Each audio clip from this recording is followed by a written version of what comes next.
எதிர்காலத்திற்கான மறுபெயரே போராட்டம்.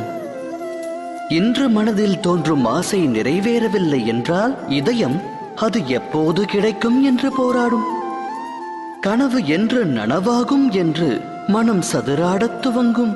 எனினும் வாழ்வானது எதிர்காலத்திற்கும் உரியதல்ல, இறந்த காலத்திற்கும் சொந்தமல்ல. வாழ்வென்பது வாழும் நேரத்திற்கே சொந்தம். அதாவது நிகழ்காலத்தின் அனுபவம்தான் வாழ்வின் அனுபவம்.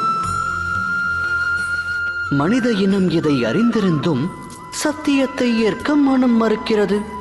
ஒன்று முடிந்தவை பற்றி எண்ணி மனிதன் மனம் நோகிறான், இல்லை இனி நடக்கவிருக்கும் எதிர்காலம் குறித்தெண்ணி மனம் வேகிறான். இறுதியில் வாழ்வை தொலைக்கிறான். ஒன்றை உணர்ந்தால் நன்மை விளையும்.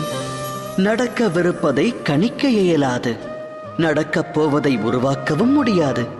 நடப்பதனைத்தும் இனிமையானதென்று மகிழ்ச்சி கொண்ட மனதோடு வாழ்ந்து வருங்காலத்தை எதிர்கொள்ளலாம். நிகழ்வது முன்னரே நமக்கு தெரிந்தால் பின் வாழ்வில் சுவாரஸ்யம் ஏது? சிந்தித்து செயலாற்றுங்கள்.